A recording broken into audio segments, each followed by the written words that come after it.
कर रहे हैं। पहला है ओस्टियो। ओस्टियो का मतलब पोरोसिस, मतलब पोर्स, मतलब हमारी जो बोन्स है वो पोर्स जाएंगी, उसमें पोर जो है वो ज्यादा हो जाएंगे। तो अभी हमने देखा था कि जो बोन है उसका जो आउटर सब्सटेंस होता है वो हार्ड होता है, और जो इनर सब्सटेंस होता है वो पोरियस होता है, वो थोड़ा स्पॉन्जी टाइप का होता है। तो जो हार्डेस्ट सब्सटेंस है उसकी क्वांटिटी कम हो जाए और जो पोर्स हैं वो आपके ज्यादा बनने लग जाए। तो ये इसके पीछे मेनली कारण क्या रहता है कि जो हमारी बोन डेंसिटी है वो कितनी है।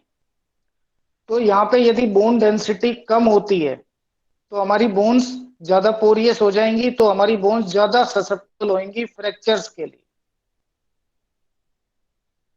ये मेनली किस वजह से होता है? Because loss in bone density, हमारा जो बोन मास डेंसिटी है वो लॉस हो जाती है। और जनरली एक किसमें सीन होती है, जैसा कि हमने कहा था कि वुमेन्स के अंदर आफ्टर द डेवलपमेंट ऑफ मीनोपेज, और मीनोपेज 45 से 50 पे के आसपास आपकी स्टार्ट हो जाती है, तो वुमेन्स इसमें ज्यादा रिस्क पे रहेंगी। ठीक है, तो ये आपके दो साइड में आपकी बोन्स दिखा रखी है। लेफ्ट साइड में हेल्दी बोन्स है, और राइट साइड में आपका जो दिखाया गया वो एक ओस्टियोपोरोसिस वाली बोन्स दिखाई गई है, जिसमें बोन जो है वो ज्यादा स्पॉन्जी और पोरियस हो गई है, जिससे वो फ्रैक्चर के लिए ज्यादा ससेप्टिबल है। जनरली मैन के अंदर भी ये डिजीज डेवलप होती है, वो एज के ऊपर आपकी डिपेंडेंट होगी। ये चीज समझ में आ गई बेटा? Yes sir. तो ओस्टियोपोरोसिस एक की आपकी मोस्ट कॉमन बोन डिसऑर्डर है, जिसमें हमारी बोन्स जो है वो पोरियस हो जाती हैं, है ना। It is a condition that causes bone to gradually thin and weaken, and there is a increase in risk of, है ना, फ्रैक्चर जो है वो बढ़ जाए, क्योंकि बोन है वो और वीक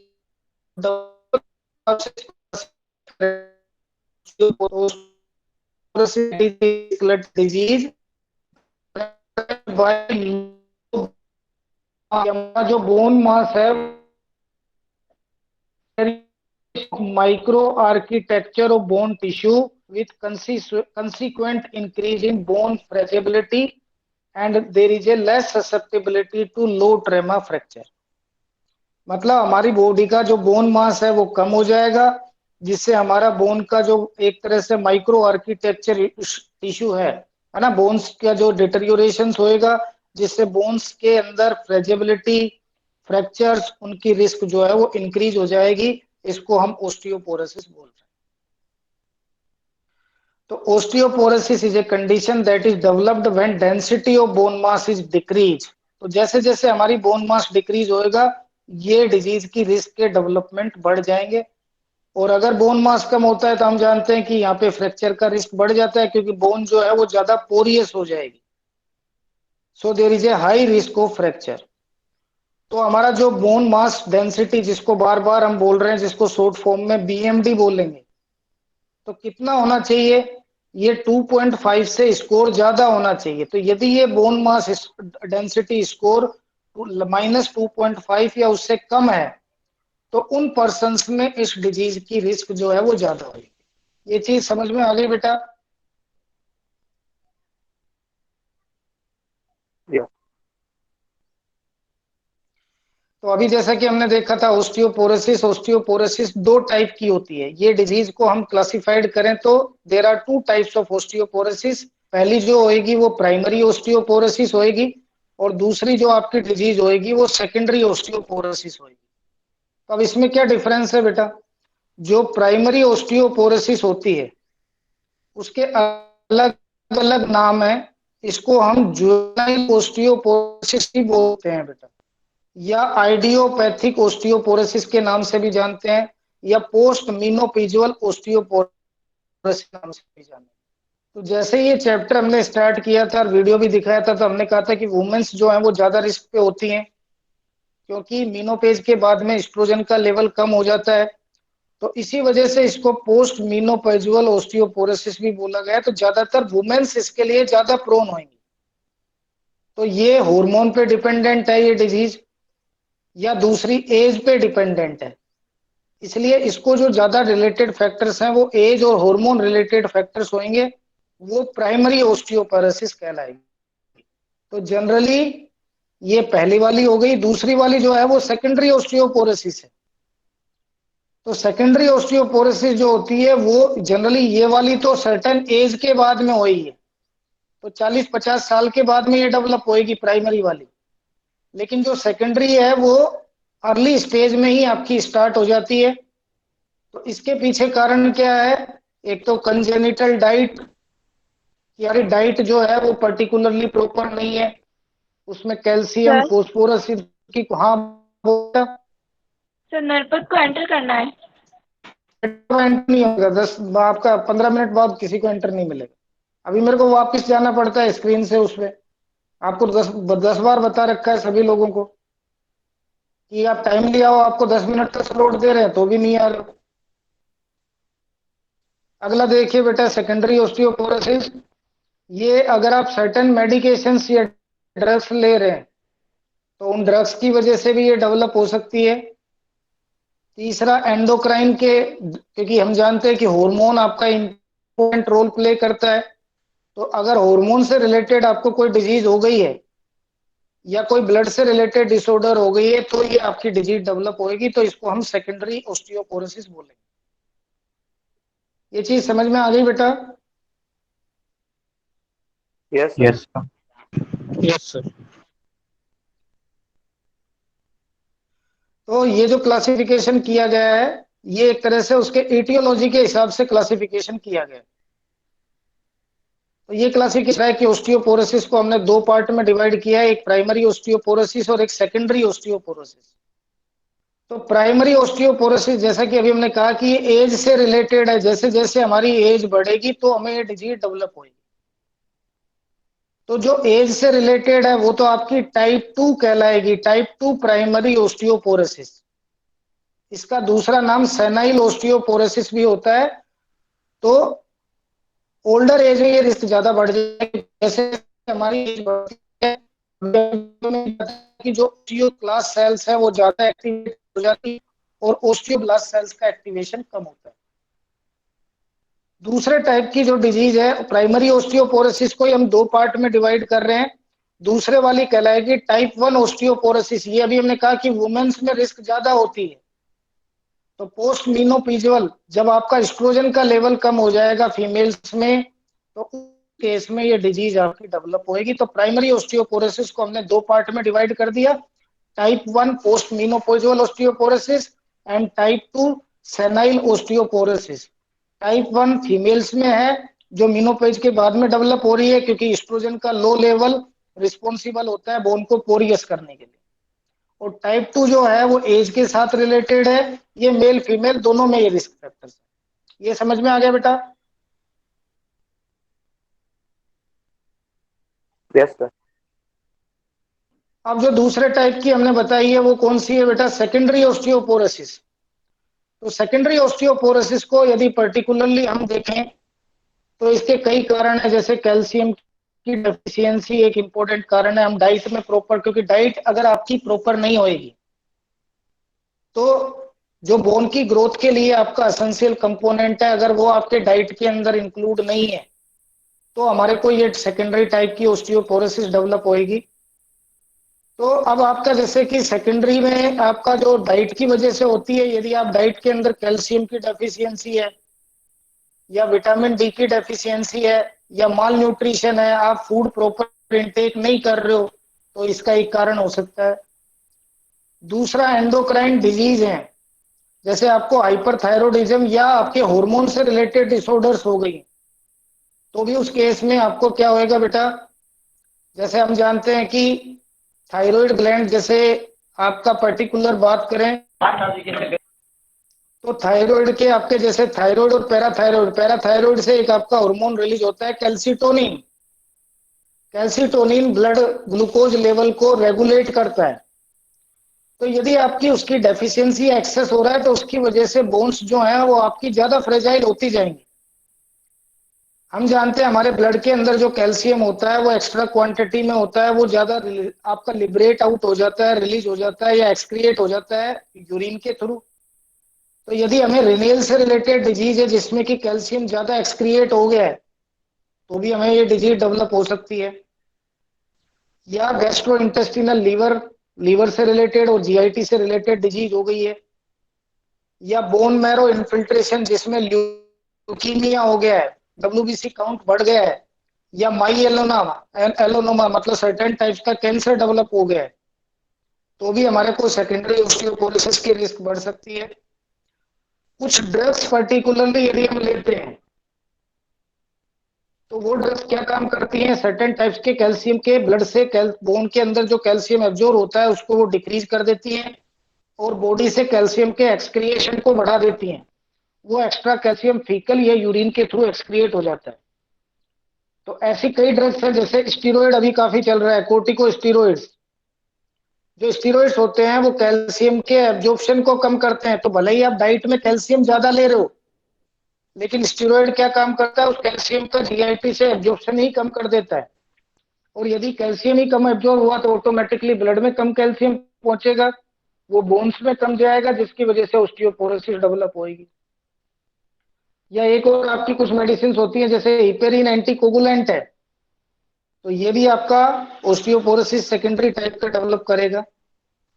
लाइफ स्टाइल ये आपका एक इंपॉर्टेंट पैरामीटर है ना। तो यदि हम लैक ऑफ एक्सरसाइज करते हैं, जैसे कि इम्प्रॉपर डाइट ले रहे हैं, अल्कोहल इंटेक कर रहे हैं, स्मोकिंग कर रहे हैं, या एक्सेसिव कैफीन भी ले रहे हैं, कॉफी ज्यादा पी रहे हो आप, तो कॉफी क्या काम करती है बेटा, कैल्शियम के एक्सक्रिएशन को प्रमोट करा देती है, जो यूरिन से ज्यादा क्वांटिटी में निकल जाता है। तो उसकी वजह से ब्लड में कैल्शियम की क्वांटिटी कम हो जाती है और उसकी वजह से भी ऑस्टियोपोरोसिस डेवलप होगी। इसके अलावा कुछ दूसरी मिसलेनियस डिजीज और होती है जो इसके लिए रिस्क फैक्टर में आपकी रिस्पॉन्सिबल है। जैसे एक डिजीज तो अभी हमने पढ़ी है, रिमेटोइड अर्थराइटिस, या क्यूसिन सिंड्रोम आपके हार्मोन से रिलेटेड डिसऑर्डर्स है, या डायबिटीज मेलाइटस, क्योंकि डायबिटीज के अंदर भी ब्लड कैल्शियम लेवल की क्वांटिटी कम हो जाती है। फिर दूसरा low body weight and body mass index है ना, ये इंपॉर्टेंट पैरामीटर्स है। एंड जेनेटिकली अगर हम देखें तो वाइटिस या एशियन पॉपुलेशन कैसा है पर्सन, उसके हिसाब से भी ये कुछ रिस्क फैक्टर्स होंगे जो इस डिजीज को डेवलप करेंगे। तो समझ में आ गया, सेकेंडरी ऑस्टियोपोरोसिस किन पेशेंट में ज्यादा डेवलप होएगी, अगर डाइट प्रॉपर नहीं है, हार्मोनल इम्बैलेंस हो रहा है, रिनेल से ज्यादा एक्सक्रिएट हो रहा है, या कुछ सर्टेन टाइप्स की आप ड्रग्स ले रहे हो, तो उसके अंदर सेकेंडरी ऑस्टियोपोरोसिस डेवलप हो सकता है। ये बेटा सभी में हो सकता है, चिल्ड्रन से लेकर के यंगर, यंगर से लेकर ओल्डर एज में ये आपका डेवलप हो सकता है। जबकि प्राइमरी मेनली किस में हो रहा था, एज से रिलेटेड था। तो जैसे जैसे हमारी एज बढ़ रही थी, एज के साथ साथ ये रिस्क फैक्टर्स जो हैं वो इंक्रीज हो रहे थे, वो प्राइमरी के कारण थे। ये समझ में आ गया बेटा? Yes sir. तो ये देखो एक ग्राफ आपको दिखा रखा है। ये ग्राफ आपको क्या बताता है बेटा, पर्टिकुलरली हमारा जो बोन मास है वो कैसे इंक्रीज होता है। तो ये बोन मास आपको क्या कह रहा है कि पर्टिकुलरली इस बोन मास में, एक मिनट, ये देखिए बेटा, हमारी एज बढ़ने के साथ साथ ये बोन मास जो है वो इंक्रीज होता जा रहा है। और इसका पीक लेवल जो है, जब हमारी एज 20 से 35 या 40 के बीच में होती है, तो उस टाइम हमारा बोन मास सबसे हाईएस्ट होता है। और उसी वजह से हमारी जो मैक्सिमम ग्रोथ एंड डेवलपमेंट है वो इसी एज में हो रही है। आपकी देखो हाइट बढ़ती है एज के साथ में, जैसे जैसे जैसे एज बढ़ेगी आपकी हाइट इंक्रीज होती है, तो बोन ग्रो करनी चाहिए। तो यहाँ देखिए 10 साल के बाद में ही आपका बोन मास जो है वो बढ़ना स्टार्ट हो गया है, और वो पीक लेवल आपका करीब 20-22 साल में पहुंचा है। तब तक आपका बोन मास हाई होने की वजह से बोन की लेंथ और बोन जो है वो ग्रो करती है, जिससे हमारी हाइट इंक्रीज होगी। लेकिन एक सर्टेन एज के बाद में, जैसा अभी हमने कहा मीनोपेज, तो जैसे हम मीनोपेज तक फीमेल्स के अंदर पर्टिकुलरली देखते हैं एस्ट्रोजन का लेवल कम हो जाता है, और उसकी वजह से फिर हमारा बोन मास जो है वो कम होना स्टार्ट हो जाता है, या एज के बाद में, एक सर्टेन एज के बाद में आपका बोन मास कम होना लगेगा। सेम इसी तरह से अगर हमारी लाइफ स्टाइल प्रॉपर नहीं है तो बोन मास देखो कितना डिक्रीज हो गया है। तो जितना ज्यादा बोन मास आपका कम होएगा उतना ज्यादा आपको ऑस्टियोपोरोसिस की रिस्क जो है वो बढ़ जाएगी। तो मेल के अंदर तो आपका ये दिखा रखा है डॉट वाले पैटर्न से कि ऑस्टियोपोरोसिस का कारण क्या है। और ये डार्क वाली जो लाइन दिखा रखी है ये फीमेल के हिसाब से दिखा रखी है। ये चीज समझ में आ गई बेटा? Yes, sir. Yes, sir. तो अब जो आपकी नेशनल ऑस्टियोपोरोसिस सोसाइटी है वो कुछ डेटा सजेस्ट करती है, उसके हिसाब से क्या है बेटा कि ये देखिए 1 in 2 women over 50 years suffering from osteoporosis, मतलब हर 2 में से एक फीमेल को ऑस्टियोपोरोसिस की आफ्टर 50 ईयर्स एज रिस्क जो है वो बढ़ जाएगी। और इसी तरह से 1 in 5 मैन, 5 आदमियों में से एक आदमी को इसकी ऑस्टियोपोरोसिस की 50 ईयर्स के बाद में रिस्क बढ़ जाती। तो ये रिस्क आफ्टर सर्टेन एज ज्यादा डेवलप हो रही है। तो हम क्या देख रहे हैं, ज्यादा किस में हो रही है ये डिजीज? फीमेल में ज्यादा हो रही है, वुमेन्स में ज्यादा हो रही है। तो 30 to 50% रिस्क जो है वो ज्यादा होती है। इसी वजह से उनमें भी फ्रैक्चर के चांसेस ज्यादा होंगे, बोन फ्रैक्चर के, क्योंकि उनमें ऑस्टियोपोरोसिस डेवलप हो गया है। मैन के अंदर इसकी क्वांटिटी कम होगी। ये चीज समझ में आ गया बेटा? ये इसकी एपिडेमियोलॉजी। तो जब हम ऑस्टियोपोरोसिस के बारे में बात कर रहे हैं, ऑस्टियोपोरोसिस के कुछ सिम्टम्स होंगे। जैसे में ऑस्टियोपोरोसिस डेवलप होता है बेटा, पर्टिकुलरली देखो हमारा एक तो जो बैक पेन, आपका पर्टिकुलर जो बोन्स क्लैप्स हुई है या जिसमें फ्रैक्चर हुआ है उसमें पेन आएगा। तो अभी हमने कहा था कि पर्टिकुलरली जो बोन्स अफेक्टेड होती हैं, एक तो जॉइंट वाली, रिस्ट जॉइंट वाली बोन्स होती हैं इसमें अफेक्टेड, एक हिप बोन्स आपकी मेनली अफेक्टेड होती है, और एक हमारी वर्टिब्रल कोलन इसमें मेनली अफेक्टेड होती है। तो इन 3 बोन्स के अंदर पर्टिकुलर बोन फ्रैक्चर हमारे को दिखाई देगा। So there is a fracture, है ना, और कोलैप्स इन वर्टिब्रल कोलन। इन बोन्स में हमारे को फ्रैक्चर दिखाई देगा, और जहां फ्रैक्चर हो रहा है इसके अलावा बैक पेन जो है वो स्टार्ट हो जाएगा। और धीरे धीरे, क्योंकि बोन आपकी, बोन मास कम हो रहा है, बोन ज्यादा स्मूथ हो रही है, तो उससे ओवर द टाइम जो हाइट है उस बोन की वो भी कम होने लगेगी, हमारी बॉडी का पोस्चर चेंज होने लगेगा। तो ये कुछ साइन एंड सिम्टम्स पेशेंट में दिखाई देते। तो ऑस्टियोपोरोसिस के पीछे सबसे मेजर कारण है लो बोन डेंसिटी। हमारी बोन डेंसिटी अगर कम हो जाएगी, बोन मास कम होएगा, तो हमारे को ये डिजीज होएगी, जिसकी वजह से बोन्स में फ्रैक्चर का रिस्क हो सकता है, बोन पेन होता है, और हमारी हाइट जो लॉस होती है। ये चीज समझ में आया बेटा? Yes, sir. तो जिन बोन्स में ये प्रॉब्लम हो रही है वो पर्टिकुलरली उन बोन्स में, अभी हमने कहा कि ऑस्टियोपोरोसिस अगर डेवलप होएगा तो उन बोन्स में फ्रैक्चर की रिस्क बढ़ेगी। एक और आपका रिस्क होता है जिसको हम बोलते हैं काइफोसिस। काइफोसिस क्या है बेटा? ये एक आपका जो वर्टिब्रल कोलन है वो कोलैप्स होना स्टार्ट हो जाती है ना, और ये एसिम्टोमेटिक होती है। कई बार आपको सिम्टम्स भी नहीं दिखाई देते, लेकिन वो धीरे धीरे प्रोग्रेसिव होती जाती है। उस कंडीशन को हम काइफोसिस बोलेंगे। इसके अलावा कुछ हार्मोन का इंपॉर्टेंट रोल प्ले, अभी मैंने कहा था कि जो हमारी पैराथायरॉइड ग्लैंड है उससे एक हार्मोन आपका रिलीज होता है कैल्सीटोनिन, और वो क्या काम करता है? ये हार्मोन रिस्पॉन्सिबल होता है कैल्सीटोनिन की it inhibit bone resorption and promote bone formation. क्योंकि कैल्सीटोनिन क्या काम करता है? जो ब्लड में कैल्शियम लेवल है, ये जैसे आपकी ब्लड वेसल है बेटा, हम जानते हैं कि जो भी डाइट में हमने कैल्शियम खाया है वो एब्जॉर्ब होके वो कैल्शियम ब्लड में जाएगा। ये जैसे आपका कैल्शियम है, और ये इसके पास में कोई बोन है, ठीक है, तो ये कैल्शियम इस बोन से मूव करके ब्लड से मूव में जाएगा। कब?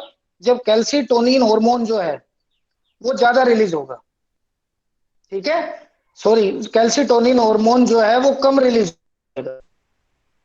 क्योंकि कैल्सीटोनिन क्या काम करता है? अगर ज्यादा रिलीज तो क्या काम करेगा? अब जो बोन में एक्स्ट्रा कैल्शियम है उसको रिलीज करेगा। तो कैल्सीटोनिन हार्मोन ब्लड कैल्शियम के लेवल को, अगर ब्लड में कैल्शियम ज्यादा हो गया है उस में, लेकिन अगर कम होता है तो की क्वांटिटी ज्यादा होती है, तो वो क्या काम करता है? बोन से कैल्शियम को रिलीज करा करके ब्लड में ले आएगा। तो यदि बोन से कैल्शियम रिलीज होके ब्लड में आ गया तो बोन के अंदर कैल्शियम की क्वांटिटी कम हो जाएगी, बोन रिस्पॉन्जी हो जाएंगे, तो ससेप्टिबल होंगी। तो मेनली क्या हो रहा है यहाँ पे, there is a decrease calcitonin level, वो आपका मेनली रिस्पॉन्सिबल होगा। इसी तरह से हमने कहा था कि मीनोपेज के बाद में आपकी ये डिजीज डेवलप होती है फीमेल्स में, क्योंकि आफ्टर मीनोपेज एस्ट्रोजन जो लेवल है वो भी आपका कम हो गया है। इसी तरह से पैराथायरॉयड हार्मोन का सिंथेसिस जो है वो आपका बढ़ गया है। तो ये सर्टेन आपके दो हार्मोन्स तो कम हो रहे हैं, एस्ट्रोजन और कैल्सिटोनिन, और पैराथायरॉयड हार्मोन जो है वो बढ़ रहा है, उसकी वजह से हमारे को ये डिजीज डेवलप हुई। ये चीज समझ में आ गई बेटा? Yes sir. तो अब देखो, अगर इसके कॉम्प्लिकेशन हम देखें तो मेन कॉम्प्लिकेशंस क्या हैं। तो एक कॉम्प्लिकेशन तो सबसे पहला होएगा फ्रैक्चर, ठीक है, क्योंकि बोन्स जो है वो पोरियस हो गई हैं। दूसरा, जो हमारी स्पाइन और हिप बोन्स हैं वो मेनली इससे डायरेक्टली अफेक्टेड होंगी, क्योंकि मेनली वेट हमारा जो है वो स्पाइन पे और हिप बोन्स पे ही आता है। तो वो अगर ओस्टियोपोरोसिस हो गया, जैसे कि लेफ्ट साइड वाले डायग्राम में देख रहे हैं हम, स्पॉन्जी और पोरियस ज्यादा हो गई हैं बोन्स, तो इसकी वजह से जो हमारा रिस्ट का बोन बोन बोन है, रिस्ट बोन या हिप बोन है, उसमें फ्रैक्चर की रिस्क जो है बढ़ जाएगी। और जो हमारी वर्टिब्रल कोलन है, उस वर्टिब्रा में कंप्रेशन या फ्रैक्चर्स की रिस्क इंक्रीज हो जाएगी अगर किसी पर्सन को ओस्टियोपोरोसिस डेवलप हो रहा है तो। अब इसकी एटियोलॉजी या काजेज क्या है बेटा? एटियोलॉजी क्या बोलते हैं हम, रिस्क फैक्टर्स या काजेज। तो सबसे बड़ा पहला कारण है जेनेटिक फैक्टर्स, ठीक है। तो सबसे बड़ा रिस्क फैक्टर है जेनेटिक प्रीडिस्पोजिशन। अगर आपके पेरेंट्स को है तो अगेन यहाँ पे आपकी रिस्क रहेगी कि आपके अंदर भी ये डिजीज ज्यादा डेवलप हो। इवन देखिए, जो नॉन ओबेज पर्सन्स हैं, है ना, उनके अंदर स्मॉल और फ्लैम्ड, है ना, ये जॉइंट्स या इस तरह की ओस्टियोपोरोसिस की रिस्क बढ़ जाती है अगर उनके पेरेंट्स को इस तरह की डिजीज है। बाकी बोन वेट बढ़ने के साथ साथ इसकी रिस्क इंक्रीज होने के चांसेस होते हैं। दूसरा एक इंपॉर्टेंट फैक्टर हमने पढ़ा है एज। तो जैसे जैसे हमारी एज बढ़ेगी हमारे हार्मोन्स लेवल चेंज होंगे।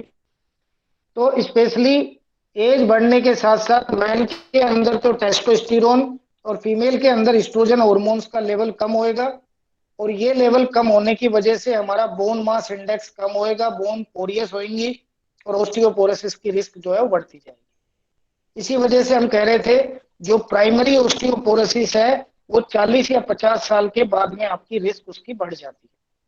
उसमें एज एक आपका इंपॉर्टेंट फैक्टर था। ये समझ में आ गया बेटा?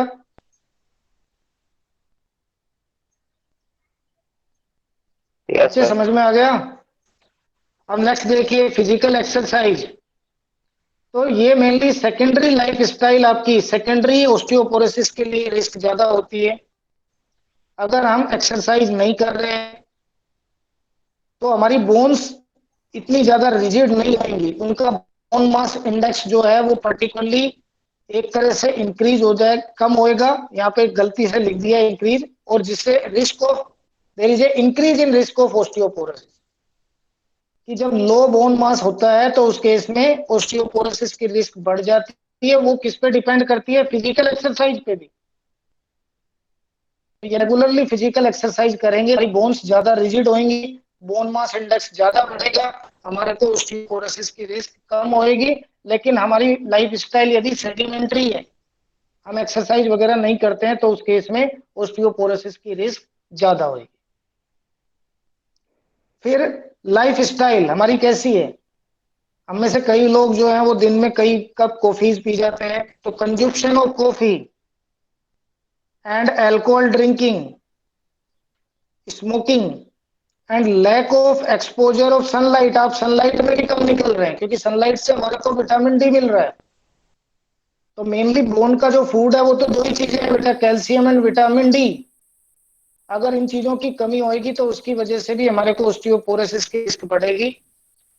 तो कॉफी का कंजप्शन हमें कम करना चाहिए, अल्कोहल ड्रिंकिंग कम करनी चाहिए, और ज्यादा से ज्यादा सनलाइट में अगर हम एक्सपोज करेंगे हमारी बॉडी को, स्पेशली सुबह अर्ली इन द मॉर्निंग, उस टाइम मैक्सिमम एब्जॉर्प्शन होता है आपके विटामिन डी का, तो हमारे को ऑस्टियोपोरोसिस की रिस्क कम रहेगी। तो ये एक आपके इंपॉर्टेंट फैक्टर्स और होंगे। फिर अभी हमने कहा कि यदि किसी को कोई डिजीज है, वो सर्टेन टाइप्स की ड्रग्स या मेडिकेशन ले रहा है, तो उस केस में ऑस्टियोपोरोसिस की रिस्क बढ़ेगी। तो अभी हमने कहा था कि कोर्टिकोस्टेरॉइड्स या थायराइड हार्मोन से रिलेटेड अगर हम ड्रग्स ले रहे हैं, तो उस केस में हमारे को ऑस्टियोपोरोसिस हो जाती है। फिर हमारी डाइट कैसी, हम कैसा न्यूट्रिशन ले रहे हैं। अगर डाइट में हम लो कैल्शियम इंटेक कर रहे हैं, विटामिन डी लेस ले रहे हैं, हाई फोस्फेट इंटेक कर रहे हैं, तो उस केस में ऑस्टियोपोरोसिस की रिस्क जो है वो इंक्रीज हो जाएगी। तो ये कुछ रिस्क फैक्टर्स या काजेज है जो ऑस्टियोपोरोसिस को बढ़ाते हैं। समझ में आ गया बेटा? Yes, sir. Yes, sir. तो इन्हीं रिस्क फैक्टर्स को हम बता रहे हैं सर्टेन टाइप से, इन रिस्क फैक्टर्स को, कि वुमेन के अंदर कौन से रिस्क फैक्टर ज्यादा है। अगर हम देखें तो एशियन पॉपुलेशंस की जो वुमेन्स हैं, उनमें ऑस्टियोपोरोसिस की रिस्क ज्यादा होगी। मतलब जो ब्लैकिश है, हम लोग एशियन कंट्रीज में ही आते हैं, उनमें ऑस्टियोपोरोसिस की रिस्क ज्यादा है। ठीक है। अभी हमने दूसरा कारण पढ़ा मीनोपेज, जो 45 इयर्स के बाद में होगी, ये एक रिस्क फैक्टर रहेगा। देन कई वुमेन्स में, क्योंकि ओवरी की ओवर प्रोडक्शन की वजह से, स्पेशली एक तरह से जैसे कई फीमेल्स को पीसीओडी हो जाती है, पॉलीसिस्टिक ओवरी सिंड्रोम, ये डिजीज जिसमें मल्टीपल सिस्ट बनने लग जाते हैं, तो उस केस में हमारे को, या कई फीमेल्स में जैसे ओवेरियन कैंसर्स या यूट्राइन कैंसर्स की रिस्क हो जाती है, तो उस केस में हमारे को ओवरी को रिमूव करना पड़ता है। तो यदि हमने ओवरी ही सर्जिकल मेथड से रिमूव कर दी है, तो हम जानते हैं कि ओवरी से जो ओवा रिलीज हो रहा था, वही ओवा जो है वो एस्ट्रोजन रिलीज कर रहा था। अर्ली एज में 45 ईयर से पहले ही अगर ओवरीज रिमूव कर दिए, तो ऑटोमेटिकली एस्ट्रोजन का लेवल कम होएगा, तो फीमेल्स भी ज्यादा रिस्क पे रहेंगी। तो एस्ट्रोजन डेफिशिएंसी ये एक इंपॉर्टेंट पैरामीटर रहेगा ऑस्टियोपोरोसिस का। और मेडिकेशंस यदि हम ले रहे हैं जो एस्ट्रोजन लेवल को कम कर रही हैं, तो वुमेन्स में ऑस्टियोपोरोसिस की रिस्क बढ़ाएंगे। मेल के अंदर अगर हम देखें तो एशियन में अगेन सेम रिस्क है। अगर टेस्टोस्टेरोन लेवल कम होता है तो भी आपका रिस्क बढ़ेगा, और अगर फिजिकल एक्टिविटी रेगुलर नहीं है तो वो आपके रिस्क बढ़ा देगा मेल के अंदर ऑस्टियोपोरोसिस को।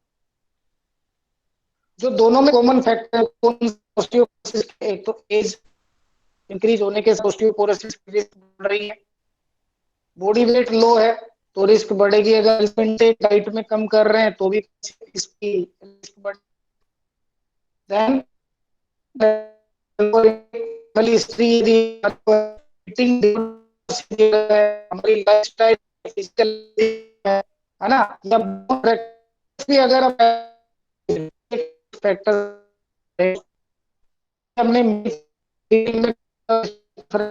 दोनों में कॉमन फैक्टर्स हैं जो कि लॉजिकल यहाँ पे हमने डिस्कस। यहाँ तक समझ में आया? Yes, sir. तो ये आज हमने इसकी एटियोलॉजिकल और रिस्क फैक्टर्स पढ़े।